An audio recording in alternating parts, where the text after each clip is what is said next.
ಕೆಲವೊಂದು ಕಡೆ ನನಗೆ ಆದದ್ದು ಘಟನೆ ಅದು. ಮೊಟ್ಟ ಮೊದಲು ನೀವು ಪ್ರೀತಿ ಮಾಡಬೇಕಾದದ್ದು, ಗೌರವ ಕೊಡಬೇಕಾದದ್ದು ತಾಯಿಗೆ, ಮಾತೃ ದೇವೋಭವ. ಯಾಕಂದ್ರೆ ಇದುವರೆಗೂ ನಾನು ಕಂಡದ್ದು, ನೀವೆಲ್ಲ ಕಂಡದ್ದು, ನಮ್ಮನ್ನ ತನ್ನ ಜೀವಕ್ಕಿಂತ ಹೆಚ್ಚಿಗೆ ನಂಬುವಂಥದ್ದು, ಪ್ರೀತಿ ಮಾಡುವಂಥದ್ದು ತಾಯಿ ಜೀವ ಮಾತ್ರ, ಇನ್ಯಾವುದೂ ಅಲ್ಲ. ಮಕ್ಕಳಿಂದ ಏನೇನೂ ಅಪೇಕ್ಷೆ ಮಾಡದೆ ಎಲ್ಲವನ್ನು ಕೊಡುವಂತಹ ಜೀವ ತಾಯಿ. ತಾಯಿ ಎಷ್ಟು ಕಷ್ಟಪಡ್ತಾಳೆ ಮಕ್ಕಳ ಸಲುವಾಗಿ ಅಂತ ಲೆಕ್ಕ ಇಲ್ಲ.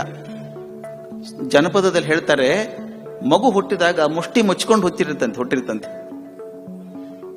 ಮಗು ಹುಟ್ಟಿದಾಗ ಮುಷ್ಟಿ ಮುಚ್ಕೊಂಡಿರುತ್ತೆ, ತಾಯಿ ಮುಷ್ಟಿ ಬಿಚ್ತಾಳಂತೆ.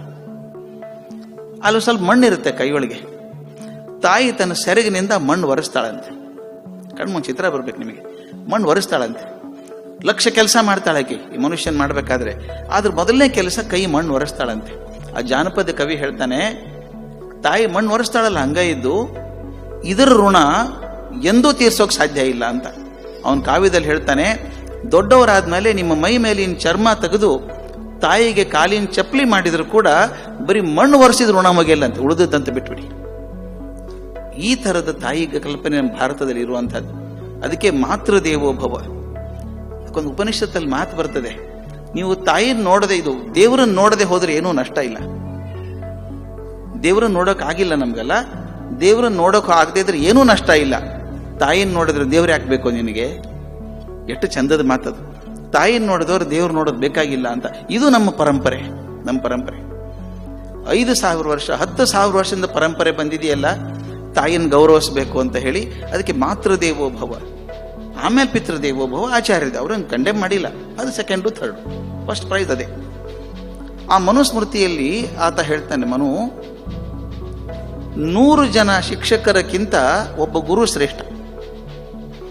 100 ಜನ ಶಿಕ್ಷಕರಕ್ಕಿಂತ ಒಬ್ಬ ಗುರು ಶ್ರೇಷ್ಠ.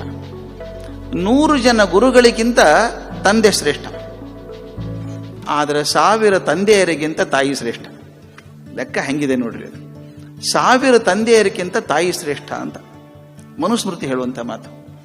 ಇನ್ನೊಂದನ್ನು ನಾವು ಬಹಳ ತಪ್ಪಾಗಿ ತಿಳ್ಕೊಂಡದ್ದೇನು ಅಂದ್ರೆ, ಅಲ್ಲಿ ಮಾತು ಬರ್ತದೆ, ಮಗು ಆಗಿದ್ದಾಗ ಅಪ್ಪ ಅಮ್ಮ ರಕ್ಷಣೆ ಮಾಡಬೇಕು, ಮದುವೆ ಆದ್ಮೇಲೆ ಗಂಡ ರಕ್ಷಣೆ ಮಾಡಬೇಕು, ವಯಸ್ಸಾದ್ಮೇಲೆ ಮಕ್ಕಳ ರಕ್ಷಣೆ ಮಾಡಬೇಕು, ನ ಸ್ತ್ರೀ ಸ್ವಾತಂತ್ರ್ಯ ಅರ್ಹತಿ ಅಂತ ಹೇಳಿದ್ರು. ಹೆಣ್ಮಕ್ಳಿಗೆ ಸ್ವಾತಂತ್ರ್ಯ ಕೊಡಬೇಡಿ ಅಂತ. ಇದು ಹೇಗಿದೆ ಅಂದ್ರೆ, ನಾವು ಸರಿಯಾಗಿ ಓದ್ಕೋಬೇಕು ಅದನ್ನು. ಸಂಸ್ಕೃತ ಬಹಳ ವಂಡರ್ಫುಲ್ ಲ್ಯಾಂಗ್ವೇಜ್ ಅದು.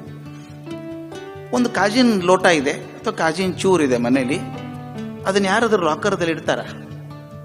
ಅಲ್ಲೇ ಬಿದ್ದಿರುತ್ತೆ ಟೇಬಲ್ ಮೇಲೆ. ಅದು ಗ್ಲಾಸ್ ಹೊಡೆದ್ರೆ ಹೊರಗೆ ಹಾಕ್ತಾರೆ ಅಷ್ಟೇ, ಮತ್ತೊಂದೇನಿಲ್ಲ. ವಜ್ರ ಎಲ್ಲಿ ಇಡ್ತೀರಿ? ಟೇಬಲ್ ಮೇಲೆ ಇಡ್ತೀರಾ? ಲಾಕರ್ದಲ್ಲಿ ಇಡ್ತೀರಲ್ಲ. ಯಾಕೆ? ಯಾವುದು ಹೆಚ್ಚು ಬೆಲೆ ಬಾಳತ್ತೋ ಅದ್ರ ಬಗ್ಗೆ ಹೆಚ್ಚಿನ ಕಾಳಜಿ ಕೊಡಬೇಕಾಗ್ತದೆ, ಅದು ರಕ್ಷಣೆ ಕೊಡಬೇಕಾಗ್ತದೆ. ಅಲ್ಲಿದ್ರೆ ಕಳೆದು ಹೋಗ್ಬಿಡುತ್ತೆ, ಅದು ರಕ್ಷಣೆ ಕೊಡಬೇಕು. ಹಾಗೆ ಇಲ್ಲಿ ಹೇಳ್ತಾರೆ, ಒಂದು ಸಂಸ್ಕೃತಿ ಹುಟ್ಟೋದು, ಬೆಳೆಯೋದು, ಮನೆಯಲ್ಲಿ ನಿಲ್ಲೋದು ಹೆಣ್ಣಿಂದಾಗಿ. ಅದನ್ನ ಕಾಳಜಿ ನೋಡ್ಕೊಳ್ರಪ್ಪ, ಎಲ್ಲೆಲ್ಲೂ ಬಿಸಾಕ್ಬೇಡ್ರಿ ಅದನ್ನ. ಬಾಲ್ಯದಲ್ಲಿ ತಂದೆ ಚೆನ್ನಾಗಿ ನೋಡ್ಕೋಬೇಕಾಕೆನ. ಏನ್ ಚೆನ್ನಾಗಿ ನೋಡ್ಕೊಳ್ಳೋದಂದ್ರೆ ಏನು ಊಟ ಹಾಕೋದಲ್ಲ, ಊಟ ಹಾಕೋದು ಹಾಕೇ ಹಾಕ್ತಾರೆ. ಆ ಮಗುವಿಗೆ ಸಂಸ್ಕೃತಿ ಕೊಡಿ ನೀವು. ಒಂದು ಹೆಣ್ಣು ಮಗುಗೆ ಸಂಸ್ಕೃತಿ ಕೊಟ್ರೆ ಒಂದು ಮನೆತನ ಉದ್ಧಾರ ಆಗತ್ತೆ. ಆ ದೃಷ್ಟಿಯಿಂದ ತಂದೆ ತಾಯಿ ಆದವರು ಬರೀ ಅದು ಮಗು ಅಲ್ಲ, ಮುಂದಿನ ಸಂಸ್ಕೃತಿಯ ಬೆಳಕದು.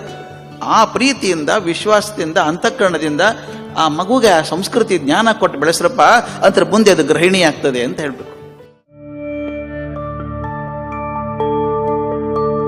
ಸಜ್ಜನ ಬಂಧುಗಳೇ, ನೊಂದ ಮನಸ್ಸಿಗೆ ಸಂಜೀವಿನಿಯಾಗಿರುವ ಈ ಧ್ವನಿಗೆ ನಿಮ್ಮದೊಂದು ಲೈಕ್ ಇರಲಿ.